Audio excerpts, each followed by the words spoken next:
Chads, have you ever wondered what the MCU would look like if Tony Stark never made that final, heartbreaking snap? What if Iron Man survived the events of Avengers Endgame?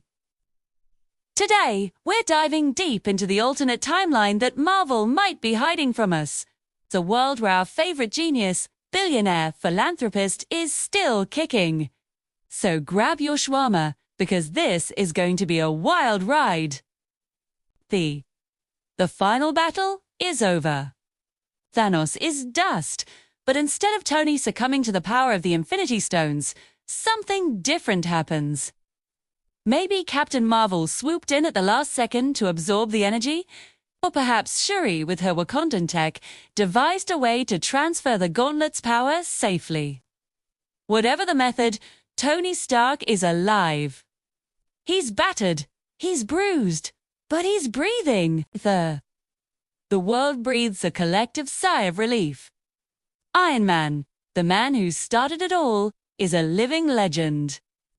But what happens next? First, Tony would finally get the retirement he always joked about but never truly wanted.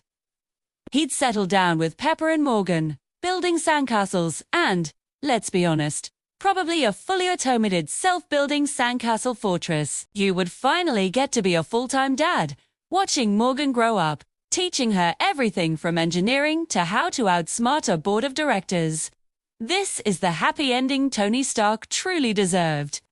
But let's be real, Tony can't stay out of the workshop for long. While he might officially hang up the suit, he'd become the ultimate mentor for the next generation of heroes. Imagine Tony Stark's school for gifted youngsters, but with more explosions and better tech. He'd take Peter Parker under his wing, not just as a mentor, but as a true father figure, guiding him through the chaos of being Spider-Man. P2 wouldn't have to face Mysterio's illusions and the loss of his identity alone. With Tony's resources and guidance, the Peter Tingle would have a tech upgrade, and the whole world wouldn't forget who he is. He'd also be the one to find and nurture other young geniuses, like Riri Williams.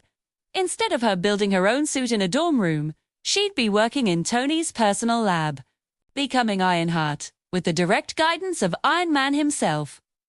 The legacy wouldn't just be a memory, it would be an active, evolving force for good, with Tony as its architect. But Tony's influence wouldn't stop there. Think about the bigger picture. With Tony alive, the power vacuum left in the Avengers would be filled. Hina returned Steve Rogers, now an old man, would likely co-lead in a strategic capacity. They'd be the wise elders of the superhero community. Wanda Maximoff's grief might have been handled differently. Tony, who understood loss and trauma all too well, could have reached out, offering her a place and a purpose, potentially preventing the Westview incident altogether.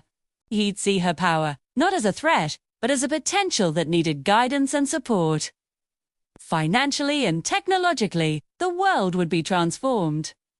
Stark Industries, powered by Tony's post-Endgame perspective, would pivot entirely to global healing and protection. Imagine a global defense network far more sophisticated than Ultron, a suit of armor around the world that actually works. He'd solve climate change, fund clean energy projects, and probably invent a cure for the common cold just for fun. His genius would be unleashed for pure philanthropy, creating a near-utopia. But every utopia has its shadows. A living Tony Stark would also attract new, more intelligent threats. Villains from the multiverse, like Kang the Conqueror, would see Tony not as a memory, but as the primary obstacle on their path to domination. Kang wouldn't just be fighting the Avengers.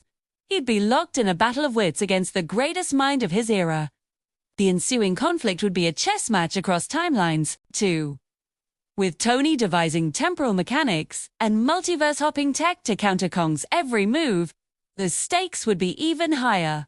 A war of intellect and technology that could rewrite reality itself. And what about the Fantastic Four and the X-Men? When they eventually arrive in the MCU, who would be the first person to greet them? Tony Stark. He'd be fascinated by Reed Richards' intelligence and wary of Dr. Doom's ambition. He would be the bridge between the established heroes and these powerful newcomers, using his charisma and resources to integrate them into a new, more powerful team of Avengers. So, in this timeline, Tony Stark doesn't get a monument. He becomes a living one. He is a father, a mentor, a global protector, and the ultimate defense against the cosmos. His survival wouldn't just change his story. It would rewrite the entire destiny of the Marvel Cinematic Universe. While his sacrifice in Endgame was a beautiful and fitting end to his arc, it's fun to imagine a world where the heart of the MCU continued to beat, stronger and brighter than ever. 4. What do you think? Would a living Iron Man have made the MCU better? Let me know your theories down in the comments. Thanks for watching, and if you enjoyed this trip through the multiverse, don't forget to like, subscribe, and hit that notification bell for more what-if scenarios. We'll see you in the next one.